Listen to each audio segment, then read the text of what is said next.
Honnêtement, il est très rare qu'on soit agréablement surpris par une marque de moto. À chaque nouveauté qui sort, les réactions sont 95% du temps les mêmes. Ça sert à rien. On a l'impression qu'on nous propose une moto similaire aux concurrentes, avec seulement quelques petits détails techniques enrobés d'arguments marketing. Le motard français est certainement râleur. Sauf que quand on y pense, il a peut-être raison. Parce que tous les ans, les nouveautés débarquent en suivant la même logique. Les marques s'inspirent des évolutions des concurrents et des tendances du marché. Résultat, le motard voit arriver des motos plus chères et pas toujours pour quelque chose qui lui semblait nécessaire. Il se dit donc, ça sert à rien. Mais cette année, une moto est passée sous les critiques et les « ça sert à rien ». Une moto qui a coupé court à tout débat en annonçant tout de suite qu'elle ne servait effectivement à rien. Sauf à une chose, vous donner du plaisir au guidon. Voici la Ducati Hypermotard 698 Mono. Ouais, un super motard Ducati. Dans un monde où les motos sont de plus en plus similaires, sérieuses et souvent aseptisées, la nouvelle Ducati Hypermotard 698 Mono promet tout le contraire. Nouveau moteur monocylindre de 77,5 chevaux, nouveau châssis pour 151 kg sans essence et nouveau look. Elle a même un mode pour vous aider à glisser en entrée de virage. Oui, ça sert à rien, mais on va quand même tenter de savoir si ça marche.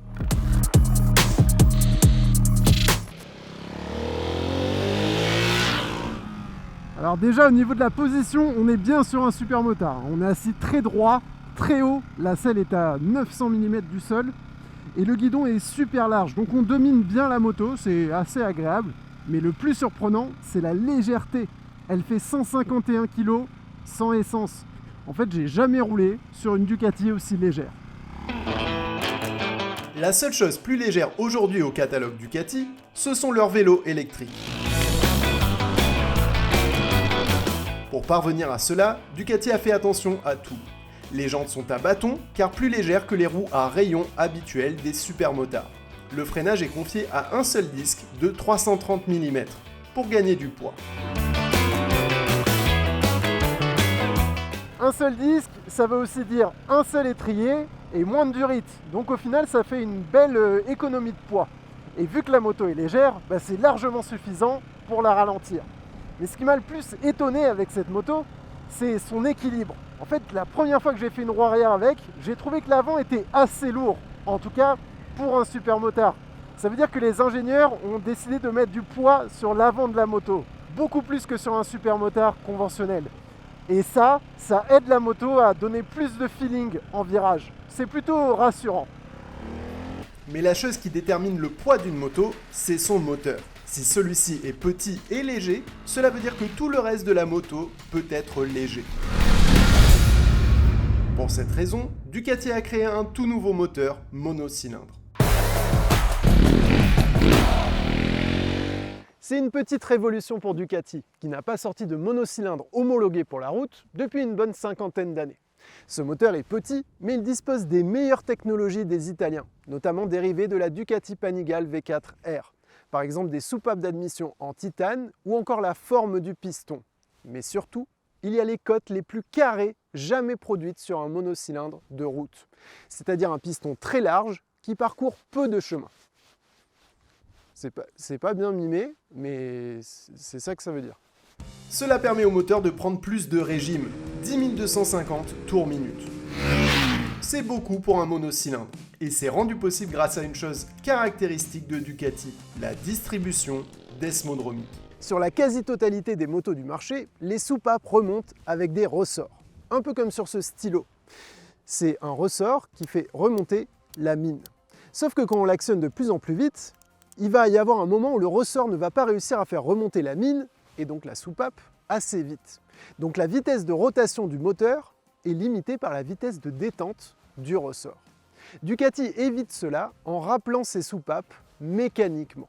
C'est le seul constructeur au monde à faire ça, et ils ont développé le système depuis les années 50. Et on a trouvé une belle archive pour expliquer cela par son créateur. Come dice la parola stessa desmodromico, cioè movimento controllato. Il pregio di questo sistema consiste nel controllo assoluto del movimento delle valvole per impedire che queste abbiano a interferire tra di loro e col cielo del pistone.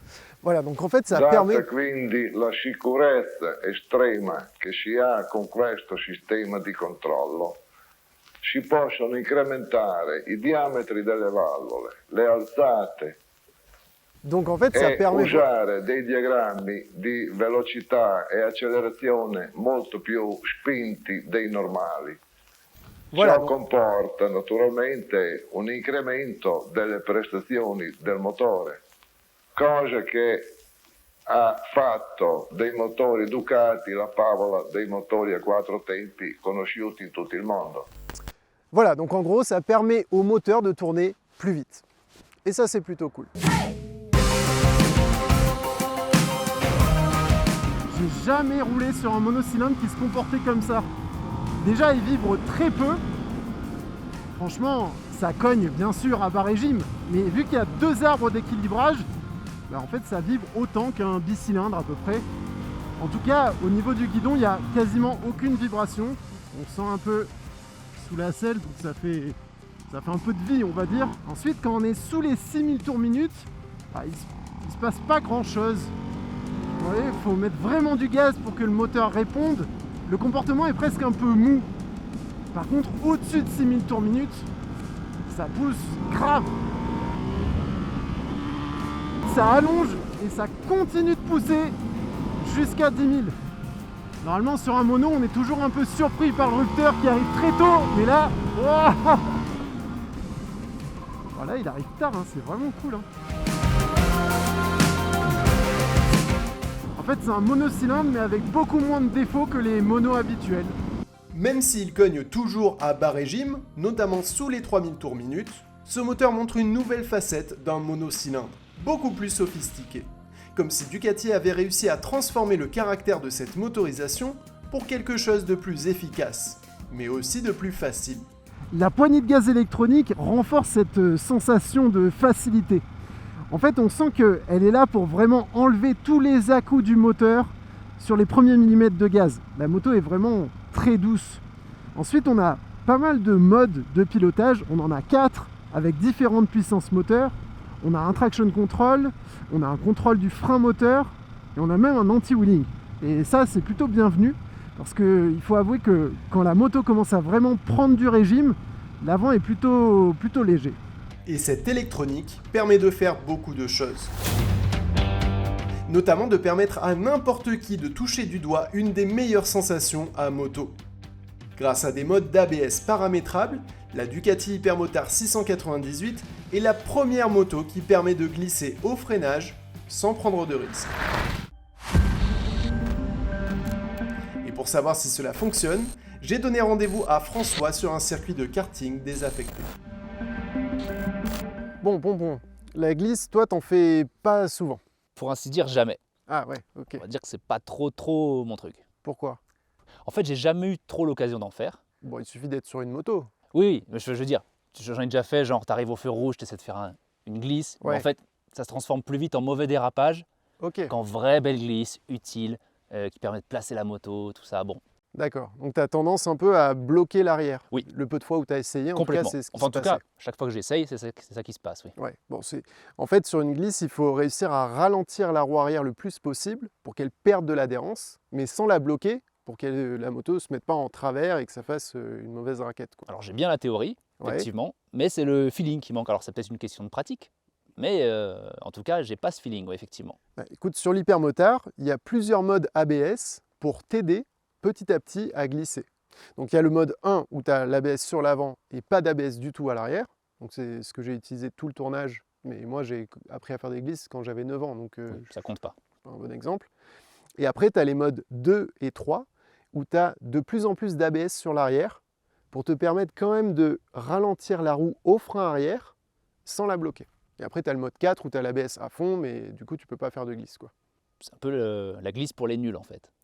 Alors, je voulais pas appeler ça comme ça par respect, mais c'est un peu ça, oui. Non, faut être conscient de son niveau. Je veux dire, et puis je suis là pour ça, il me semble, non? Oui, Voilà. tout à fait. On est Voilà. là pour voir si ça marche.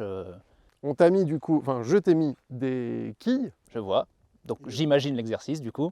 Le but, tu as bien compris, c'est d'arriver et de réussir à faire glisser la moto, de la désaxer légèrement et de taper les quilles avec la roue arrière. Et je pense que c'est pas si simple que ça en a l'air. Non, Parce qu'en vérité, pour savoir où est ta roue arrière, déjà, si ça dérive, ouais. et savoir où elle est exactement pour taper les quilles, je pense que c'est pas si simple. Puis il va te falloir assez de vitesse pour que la glisse dure assez longtemps et tape toutes les quilles. Donc il faut arriver à être précis Et un peu rapide quand même. et précis. Et rapide. C'est pas gagné quoi. Donc j'essaye avec l'ABS en mode 3 là. Ok, donc le plus gros niveau d'assistance, mais qui permet quand même de faire une glisse.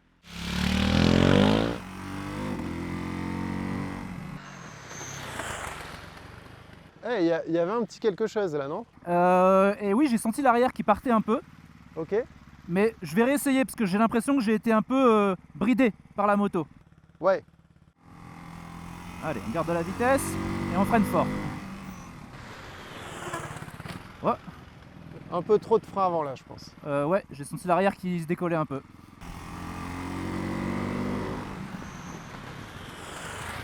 Ah oui, effectivement, je sens l'arrière qui... il y a une petite vibration dans la pédale.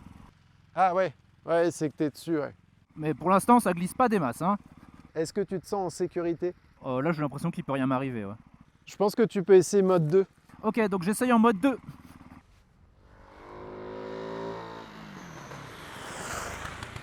Ouais. C'était mieux, hein? Bah, je la sens en tout cas qui est moins bridée, effectivement. Elle part un Ouais. peu plus. Ouais, là, t'avais plus de vitesse.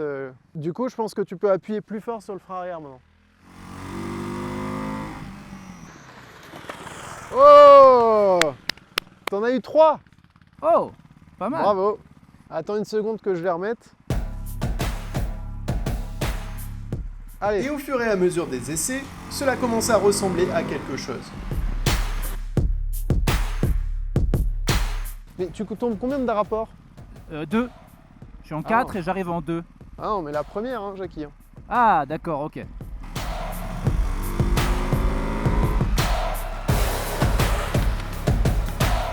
Ce que tu devrais faire, c'est te décaler dans la ligne droite.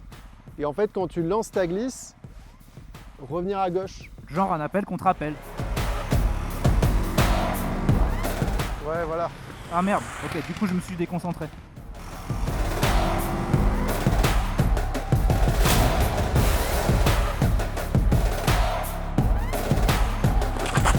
Oh non! Oh Il en non! a manqué une! Oh. Oh! Pop, pop, pop!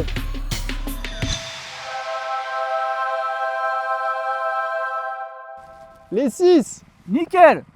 Bravo! Bon, bah ça y est! Putain, ça y est, ouais! Vraiment trop cool la sensation. Ouais? Et tu te sens. Enfin, je me suis pas senti en danger une seconde, quoi. Ok.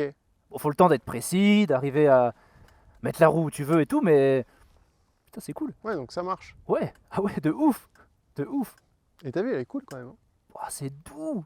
Ouais. Tout doux! T'as l'impression d'être sur un nuage. Ouais. C'est souple comme il faut. Enfin, ouais, je kiffe, hein, franchement. Ok.